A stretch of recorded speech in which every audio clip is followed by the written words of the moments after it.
women and a guy, and the 2 women are going on and on about how there's no good men. There's not a big pool of good men.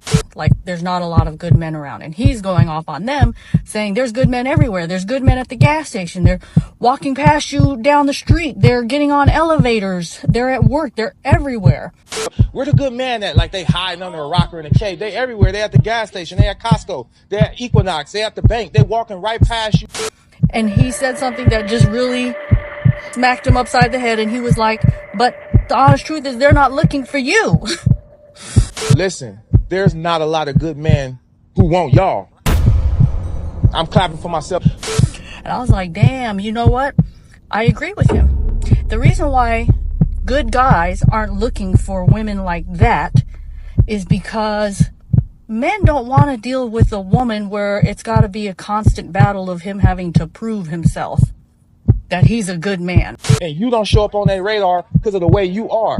They're going to walk right by you. Or that they have this negative outlook on men in general.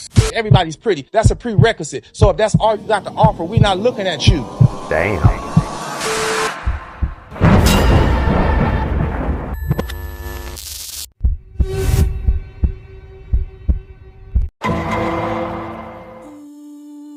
So it says, based on Census Bureau historical data and Morgan Stanley forecasts, 45% of prime working age women ages 25 to 44 will be single by 2030, the largest share in history, up from 41% in 2018. You know when you haven't had a talking stage for months and months? There isn't even a guy that you're crushing over. There is no one in your life. Like, I think I've become too comfortable with being by myself to the point where nothing has happened for months. There isn't even a male that I'm like, I was gonna say fantasizing about, but you know what I mean. No.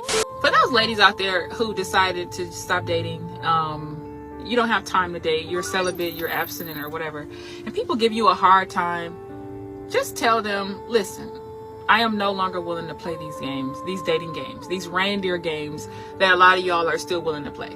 That's how you gotta tell them. Translation. Ladies, you tell them that we are tired. We have used every sprinkle tactic in the book, but somehow these dusty men have figured out that we are only good for biting pillows and wetting bed sheets while cowgirling in reverse. We are emotionally drained from being passed around like a ganja spliff at a Bob Marley soccer match.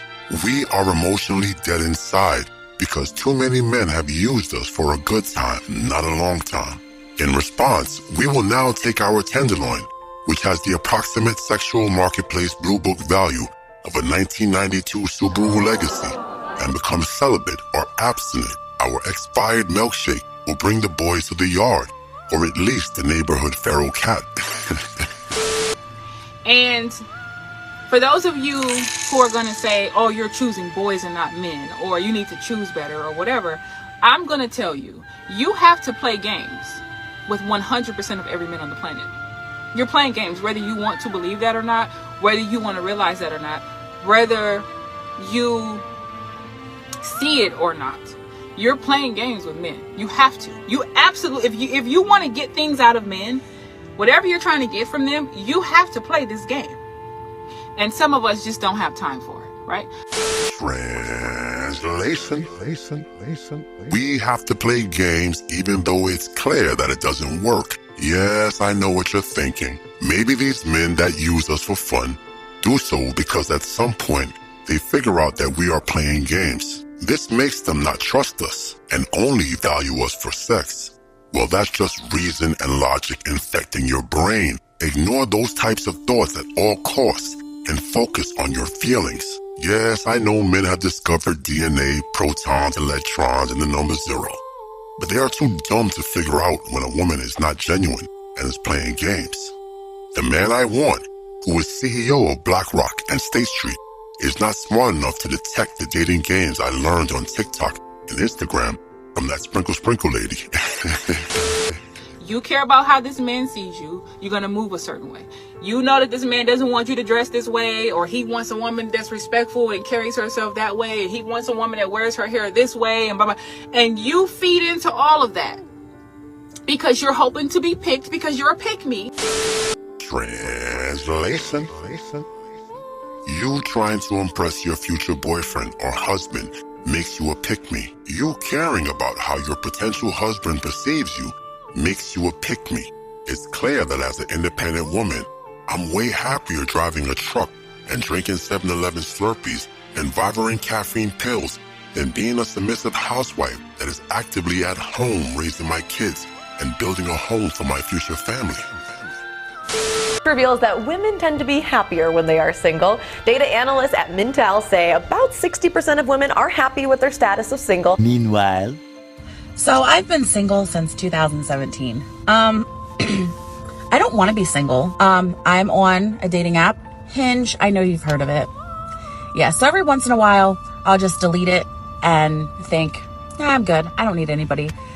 And then I'm like, no, I don't want to die alone. No, I don't want to die alone. So I, download the app again. Okay, so serious question. If we're not going on dating apps for dates, where are we meeting men? And where are we meeting men in which we'd actually want to go on a date with? Where are all of the good guys? Can someone enlighten me? Because whatever I'm doing isn't working. Without dating apps and social media, modern women would be stuck in the Stone Age. How else would they get the essential likes and random attention to feed their delusion? For the biggest phobia of the strong, independent woman is rejection. So as much as they claim to be just like men, they don't have the minerals to approach a man they find attractive in public. Some can't even handle a man not liking them back on Hinge. For example, why didn't no one tell me on Hinge it's not a mutual match situation like every other dating app? I had all my friends be like, oh, try Hinge, there's so many great prompts. No, when you send a like, they see it. They send you a like. I see it without having that mutual match. That feels so much more intimidating to me. I don't know why, but it feels so much more intimidating instead of just like not knowing if someone liked you or not, or them not knowing if you like them unless they mutually did that. It feels so much more intimidating. Why did no one tell me this? every time you give random attention to a woman that you are not currently sleeping with, understand this. You have fed the beast that you complain about. Why are modern women suffering from a severe case of delusion? Well, it's because of you. With every good morning text, every Instagram like, every 1 week long Bumble combo, or dinner date for a first date, you feed the beast. Especially for a 4, 5, or 6. Blasphemy. But wait a minute. You didn't smash the bell and press the like button. Blasphemy. And although you will never be worthy of a monarch such as myself, Lord Destro would suggest that you poor fools at least give oligarchy a try. So be